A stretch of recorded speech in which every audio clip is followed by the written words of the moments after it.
Hello, my name's Stuart Chignall and welcome to the 7th video in the series on building a timber framed apple press, or as I like to call it, how to make cider with an axe.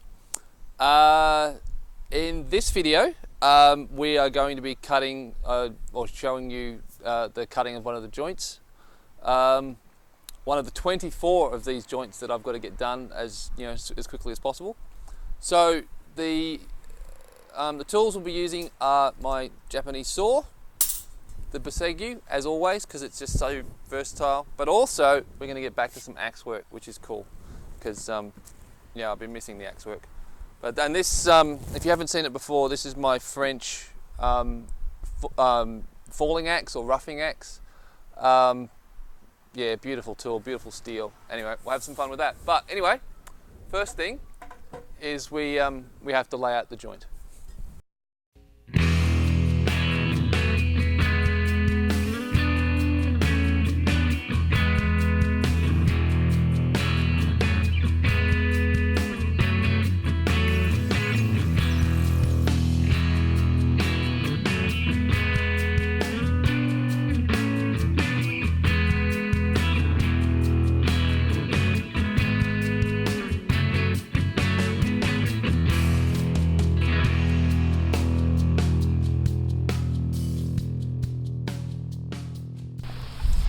So I'm going to use my my Japanese carpenter saw for this rather than the large folding saw, because it's just more accurate. It's easy to be accurate with this thing.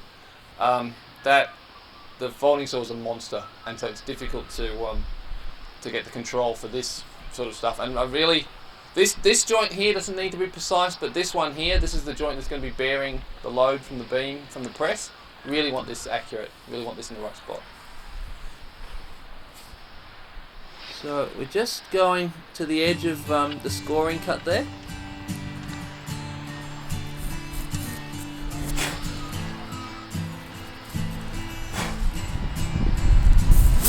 Oh, that knot's going to be a bit of hard work.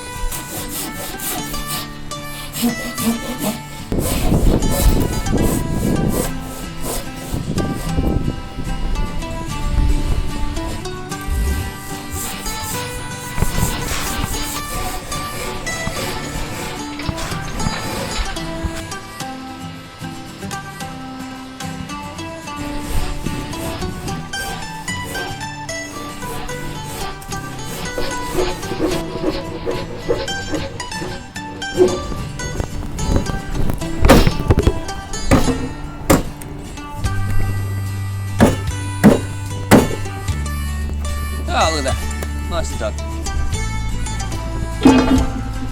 So we've marked it all out. We've done our cuts. Cut here, cut there, cutting the corners off of these, and now we need to get rid of all of this wood. That knot and that knot's going to be interesting. What I might do for that knot is just do a quick and dirty cut next to it.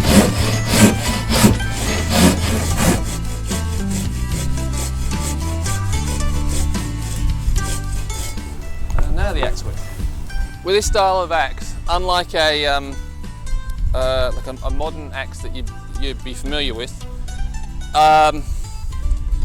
the handle doesn't go into the axe this way and a wedge gets put through here. This is a much older style of axe where the handle just slips out, slips in through the end, and then you just set it by.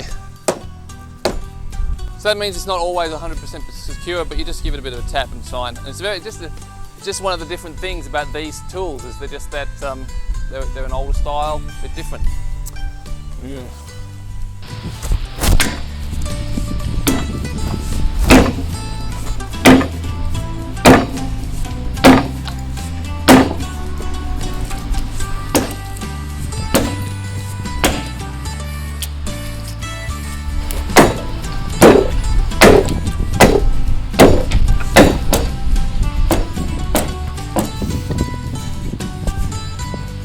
See, now I've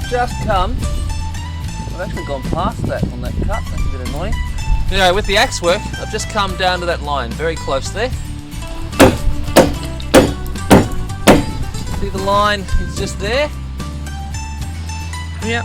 Yeah, now I could cut this a little bit more, but I don't want to hit this shoulder, because a strike to this could create a fault, and this has got this here has got to resist the force from the press. Ah!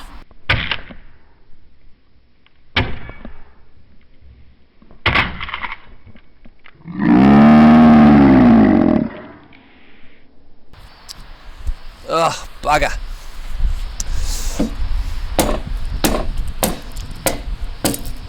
So let's not risk doing that again.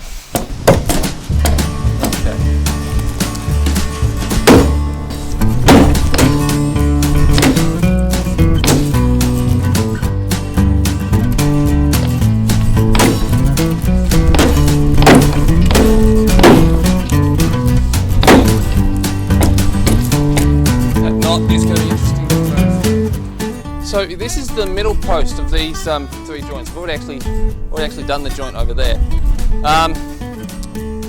So I can't actually, because I've got this secured in here and I can't just pick it up and move it out of the way, it's a bit tricky to use the Passaic because it's a bit long. So what I'm going to do is I'm going to grab the demi Passaic, which is, well, as the French call it, half a builder's chisel. And that's, short, it'll be allowing me to work in here. And I think what I'll do is I'll get this down to level, and then I'll probably just cut that off with the saw. On my list of projects to do is to make a cover like this for the Segu, so I don't have to leave it lying around bare all the time.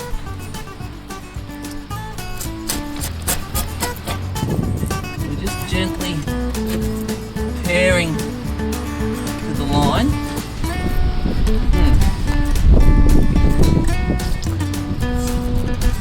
I've overshot quite a bit here.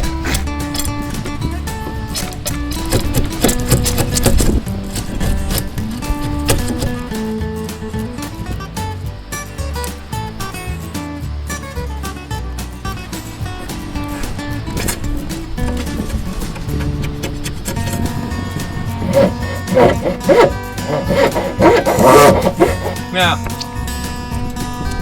cutting off this knot, what I absolutely don't want to do is score this shoulder at all, because that'll create a fault line in the shear plane, which is, that would be, this is bad, but that could be disastrous.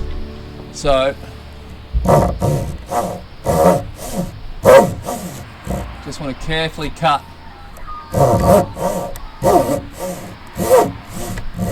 Not the last little bit, I think, is the safer course of action.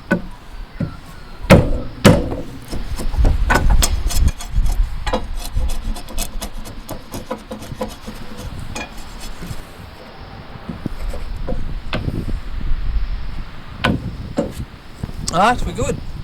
That's done.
Got this joint done, well, mostly done.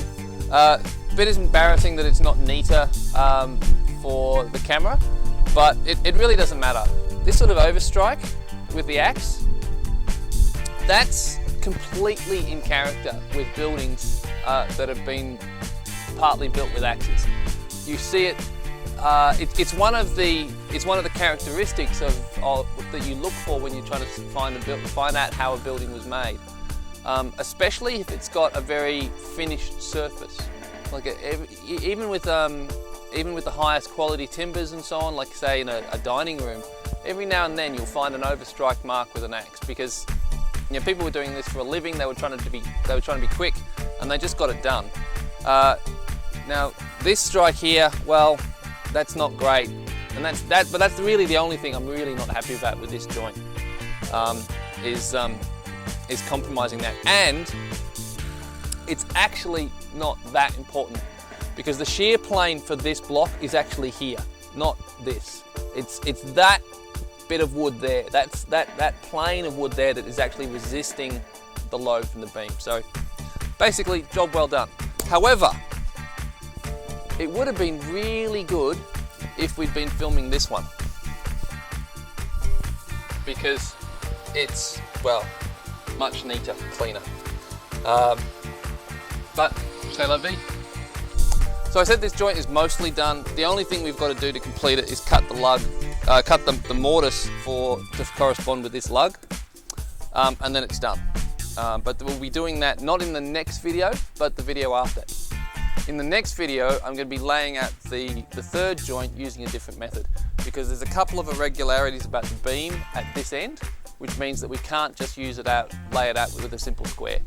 But and that's basically, we'll be going back to the plumb bob and using a method called a scribe layout. So stay tuned for that, and I'll see you in the next video.